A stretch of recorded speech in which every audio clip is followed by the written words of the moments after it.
Bom dia a todos. Quero agradecer o convite à comissão organizadora do Congresso. E o tema é muito importante.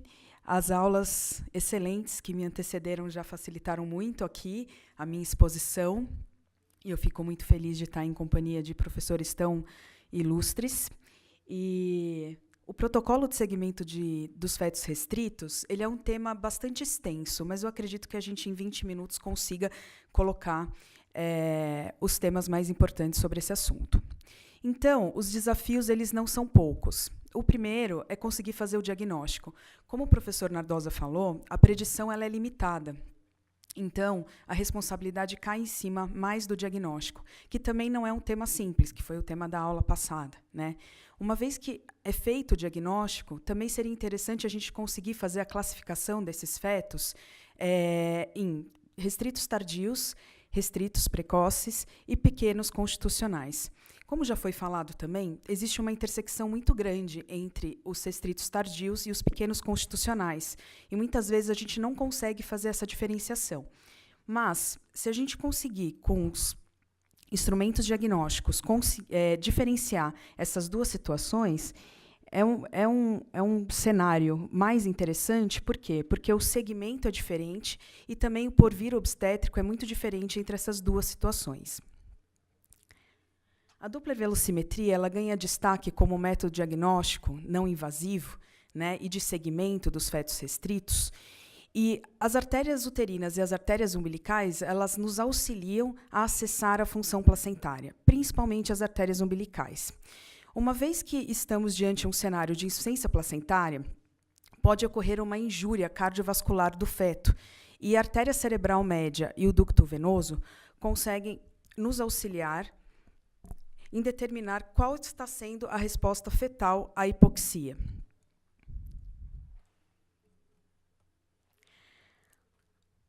Uma vez que existe uma placentação inadequada, há um aumento, né, da resistência do leito placentário, e essa resistência ela é traduzida com o aumento dos índices de pulsatilidade da artéria uterina e a presença de incisura. Nós sabemos da importância da artéria uterina em relação ao prognóstico de aumento de pré-eclâmpsia e restrição de crescimento nas gestações de alto risco, principalmente de pré-eclâmpsia. Ela tem um baixo valor nas gestações de baixo risco. Atualmente, ela tem sido utilizada na tentativa de diferenciar aqueles fetos que possam ser restritos tardios daqueles pequenos constitucionais. Porque aqueles que são abaixo do percentil 10, com uma umbilical normal, mas com a uterina anormal, nós acreditamos que provavelmente seja um restrito tardio, porque o pequeno constitucional não tem o porquê alterar a artéria uterina. Agora, sem dúvida, as artérias umbilicais que são a protagonista em relação ao diagnóstico de insuficiência placentária.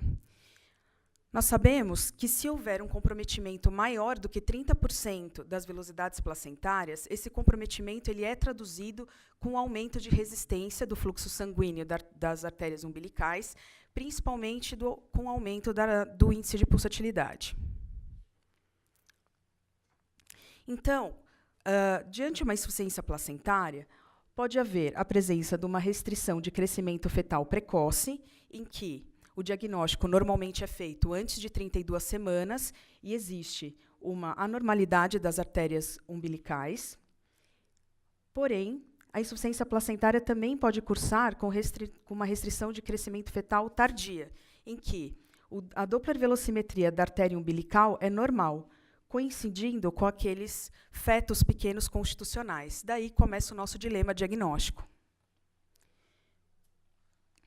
Em relação aos restritos precoces, eles têm uma fácil detecção, uma vez que o exame gold standard de diagnóstico é a Doppler velocimetria da artéria umbilical, que encontra-se anormal.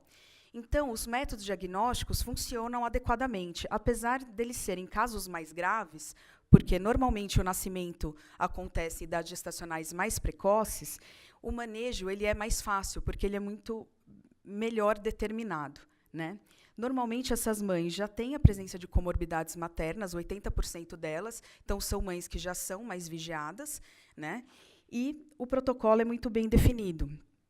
O professor Jurandir ele já comentou essa sequência de alterações. Nessa sequência de alterações, inicia-se pela alteração do índice de pulsatilidade da artéria umbilical, com a instalação, né, e a persistência do processo de hipoxia. Existe uma adaptação do feto chamada centralização fetal, e a evolução é inexorável para uma piora do índice de pulsatilidade da artéria umbilical, por vezes diástole zero ou diástole reversa, e nos estágios finais existe um comprometimento do compartimento venoso do feto, que é traduzido principalmente pelo ducto venoso e também pela pulsatilidade da veia umbilical. Na maioria das vezes, as anormalidades do perfil biofísico fetal acontecem junto das alterações do território venoso do feto. Então, nos restritos precoces, as alterações vistas na artéria cerebral média, que é a vasodilatação desse território, acontece nas fases iniciais do processo de hipoxemia. Né? Então, a artéria cerebral média nos restritos precoces, ela não determina tempo de parto. Já o ducto venoso, ele é o principal preditor de morbimortalidade e ele sim indica corticoterapia e parto nos casos de restrição precoce. Já está estabelecido uma relação entre o índice de pulsatilidade do ducto venoso e o pH ao nascimento. Quanto maior o índice de pulsatilidade, menor o pH ao nascimento. A gente utiliza uma curva feita em 2006 pelo trabalho da professora Rossana para a gente determinar os valores de normalidade do ducto venoso. Existem serviços que utilizam acima do percentil 95 para determinar conduta e parto, e outros serviços que podem utilizar a análise quantitativa do ducto venoso, esperar a onda A ficar ausente ou reversa. Porém, nós sabemos que nessa situação existe um aumento muito grande das consequências perinatais adversas. Então, não aconselhamos esperar até a onda A ficar ausente ou reversa do ducto venoso. Nessas gestações, então, de restrição de início precoce, que evoluem com diástole zero ou diástole reversa, nós sabemos que o deadline dessas gestações é 34 semanas. Elas não passam dessa idade gestacional. Essas pacientes elas sofrem uma internação compulsória e uma avaliação diária da vitalidade fetal, às vezes mais do que uma vez por dia. E a idade gestacional, sem dúvida, é o principal preditor de morbimortalidade. O ducto venoso, as alterações da cardiotocografia e a presença ou não de oligoâmnio são as principais indicações de parto na restrição precoce.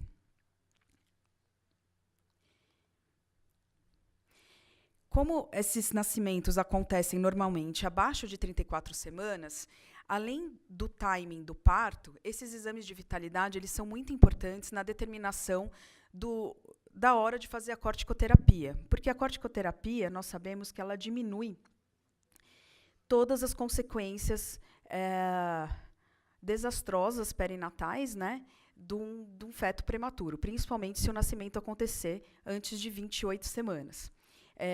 Só lembrando também que o corticoide ele tem algumas repercussões sobre os exames de vitalidade fetal. A realização do corticoide normalmente melhora temporariamente os índices de pulsatilidade da artéria umbilical e também do ducto venoso. Isso acontece, na grande maioria das vezes, pelas primeiras 48 horas. Existe um grupo dos restritos com insuficiência placentária que tem um grau menor de acometimento e que existe um fluxo diastólico presente. Não são aqueles com diástole zero, diástole reversa, mas eles são restritos com Doppler de umbilical anormal. Nesse grupo, a literatura ela não é tão taxativa em relação à idade gestacional de resolução. Encontra-se entre 34 e 37 semanas, o que é um tempo bem grande, né? Nós sabemos que os principais fatores que puxam para a resolução próximo de 34 semanas é o acompanhamento desse quadro com um percentil abaixo do 3 e se a mãe tiver uma comorbidade grave. Quanto maior a idade gestacional, maior o papel do perfil biofísico fetal no segmento desses fetos. Então, além da realização da Doppler velocimetria, é muito importante a concomitância da realização do perfil biofísico fetal, incluindo a cardiotocografia. Então, nos restritos precoces abaixo de 28 semanas, o nosso principal problema é a mortalidade. O principal preditor determinante das consequências perinatais é a idade gestacional do nascimento. E o segundo fator determinante realmente é o ducto venoso. Acima de 28 semanas, o nosso maior problema é a morbidade neurológica. E o nosso maior aliado é a história natural da restrição precoce. Então, a gente tem que seguir o protocolo que já está estabelecido. Lembrando que a história natural pode ser alterada pela presença de comorbidades, principalmente em relação a picos hipertensivos. Então, a vitalidade fetal ela anda de mãos dadas com a parte clínica da paciente. Piorou a parte clínica, a vitalidade fetal tem que ser reacessada. Normalmente, esses fetos, essas mães, né, elas estão internadas em esquema hospitalar. Então, qual que seria esse protocolo? Com o resultado anormal das artérias umbilicais, essa mãe é vista em relação à artéria cerebral média e o ducto venoso. Nós esperamos até o ducto venoso atingir o valor de 1 de índice de pulsatilidade. Quando ele encontra-se entre 1 e 1,5, a gente entende que existe tempo hábil de realização de corticoide. Quando ele está acima de 1,5, a gente entende que não temos tempo hábil de realização de corticoide, e existe resolução imediata. Outros critérios de resolução nessas gestações são a presença de oligoâmnio, diástole 0 acima de 34 semanas, evolução para diástole reversa ou uma piora do perfil biofísico fetal. Só lembrando do perfil biofísico fetal, que a partir de 25 semanas, 25, 26 semanas, se existe a presença de diástole 0, a gente já realiza a cardiotocografia. Mas a cardiotocografia ela não tem o intuito da gente achar um feto ativo, mas o intuito é ver a ausência das desacelerações, que podem ser, por exemplo, uma indicação de parto nesses casos. Então, ao passo que, quando o perfil biofísico fetal também está normal e uma cardiotocografia sem desaceleração, existe um valor preditivo negativo muito alto e uma tranquilidade em relação ao segmento dessas gestações que são tão graves. Agora, sabemos que quando o perfil biofísico encontra-se abaixo de 6, ele está associado, sim, a uma piora da condição de base e a indicação de parto nesses casos. Agora, os restritos tardios, eles têm uma difícil detecção, uma vez que o nosso principal exame diagnóstico é o Doppler da artéria umbilical e ela encontra-se normal. Então, os métodos diagnósticos não funcionam adequadamente. Normalmente, são mães que não têm comorbidades, então a vigilância ela é diferente. São casos menos graves, porque nascem em idade gestacional normalmente acima de 34, 37 semanas. Agora, a dificuldade é que não existe um protocolo único, como na restrição precoce. Então, nesses restritos tardios, o Doppler da artéria umbilical é normal, então o índice de pulsatilidade é abaixo do percentil 95. Porém, existe um aumento significativo de complicações perinatais e prejuízo do desenvolvimento neuropsicomotor pós-natal desses bebês. Por isso, o nosso esforço de tentar fazer o diagnóstico a despeito da dificuldade. Então, qual que é o papel da artéria cerebral média nesses casos? Nós sabemos que existe um acometimento menor da placenta, que não é o suficiente para alterar a artéria umbilical. Porém, existe uma alteração, sim, placentária, que gera uma hipoxia leve, e dessa maneira pode haver uma adaptação hemodinâmica fetal sem repercussões na função cardíaca fetal. O que quer dizer isso? Um restrito tardio ele pode ter um umbilical normal, porém, o índice de pulsatilidade da artéria cerebral média ser abaixo do percentil 5. Demonstrando essa hipoxia, esse regime de hipoxia que ele sustenta. Porém, não é uma alteração suficiente para alterar o ducto venoso. Tanto que o ducto venoso ele nem entra no segmento, ele nem é pesquisado no segmento desses casos. Portanto, os restritos com umbilical normal, com artéria cerebral média com índice de pulsatilidade abaixo do percentil 5, provavelmente trata-se de um restrito tardio.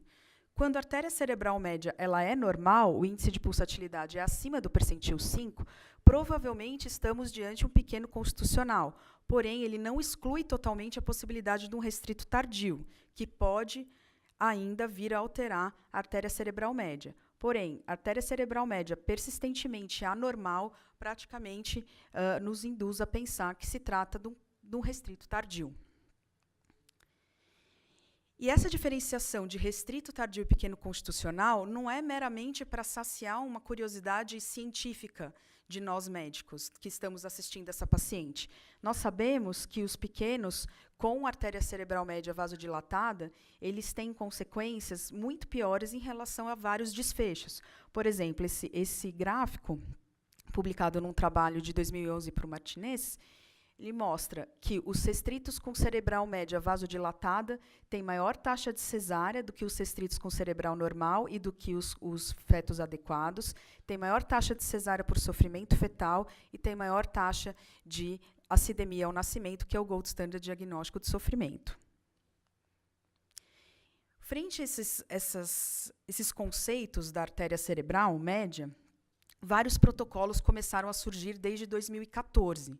Então, veja, quando a gente fala vários protocolos, aqui não existe um protocolo único que todo mundo segue, daí a dificuldade, né? Vai ter uma aula sobre desfecho e indicação de parto em restrito, então isso vai ser falado com mais detalhe. Agora, eu vou passar os principais protocolos e falar alguns pontos importantes. Comecei pelo protocolo do professor Gratacos. O protocolo do professor Gratacos, ele tem um score em que ele avalia diversos parâmetros, né, para decidir se ele vai ou não fazer o parto. E num restrito, se ele tiver com 37 semanas algum desses critérios, ele já indica parto com 37 semanas, porque ele entende que é um restrito tardio e não um pequeno constitucional. Quais seriam esses critérios? Um percentil abaixo do 3, uma relação cérebro-placentária abaixo do percentil 5, a normalidade da artéria umbilical, a normalidade pode ser isolada da artéria cerebral média ou uma artéria uterina anormal, porque ele entende que esse é um restrito tardio e ele indica, assim, a resolução com 37 semanas. A gente tem que sempre lembrar que eles são muito criteriosos. Essa avaliação é feita pelo menos por 2 assistentes sêniores no intervalo de 12 horas entre as avaliações. Porque a gente sabe que a cerebral média, por exemplo, é um vaso que pode mudar o sonograma de acordo com a movimentação do bebê, movimentos respiratórios. Então, eles são bem criteriosos em relação a isso. Um outro protocolo que eu coloquei aqui é do Royal College, que também coloca que se a cerebral média, na restrição, com Doppler de umbilical normal, a cerebral média é anormal, o parto tem que ser com 37 semanas. Então, nós vemos que os europeus, eles puxam a idade gestacional de resolução do restrito tardio para 37 semanas. Esse aqui é o protocolo do ACOG, e eles já são um pouquinho mais conservadores. O que eles colocam é que na restrição isolada, o parto deve ser entre 38 e 39 semanas, deve ser antes, entre 34 e 37 semanas, também é bem vago, né, porque a gente sabe a diferença entre 34 e 37, mas que o parto é puxado para 34 e 37 se houver a presença de oligoâmnio, alteração da artéria umbilical, ou se a mãe tiver alguma comorbidade grave. E eles questionam o papel da artéria cerebral média. Esse aqui é o protocolo do professor Bachá, que é o último que eu vou colocar, né, que são esses 4 os mais importantes. E ele coloca que a artéria cerebral média é importante para ele em relação à determinação do tempo de avaliação, mas o parto é realizado nos restritos, no serviço do professor Bachá, com 38 semanas. Então, vejam, não existe um protocolo único, cada um está seguindo o que acha melhor. Vou colocar para vocês o que a gente faz na clínica obstétrica aqui da Faculdade de Medicina da USP. Quando existe um restrito tardio, né, umbilical normal, com cerebral normal, a gente realiza vitalidade fetal semanal, ultrassom obstétrico para avaliar o peso a cada 15 dias e a resolução é com 40 semanas. a não ser que a mãe tenha alguma doença. Então, se ela for hipertensa, lúpica, qualquer uma comorbidade, e houver restrição, mesmo com umbilical normal e cerebral normal, a resolução é com 37 semanas. Se a cerebral tiver vasodilatada, o que a gente faz? A mesma conduta, a mudança é o tempo de vigilância. A gente passa a ver esse bebê 2 vezes por semana. A gente baseou a nossa conduta no que a gente observava, no que a gente observa no nosso serviço, e também depois desse trabalho do professor Bachar, que ele estudou, né, os exames de vitalidade em relação aos fetos restritos que tiveram óbito fetal intraútero, e viu que a artéria cerebral média era o exame de vitalidade que denunciava que alguma coisa ia acontecer. Ela alterava aproximadamente 5 dias antes do óbito. Então, no serviço do professor Bachar, alterou a cerebral média, ele também vê 2 vezes por semana, e nós passamos a tomar essa conduta também. Então, acreditamos que a cerebral média é um meio de nos auxiliar a diferenciar o restrito tardio dos pequenos constitucionais. Ela pode nos ajudar a determinar o intervalo de vigilância fetal. Se existe uma cerebral média anormal, a gente vê esse bebê em menos tempo, e ela é um sinal de alerta. Agora, por enquanto, a gente ainda não acredita que ela seja isoladamente um fator que determina a idade gestacional do parto. Obrigada.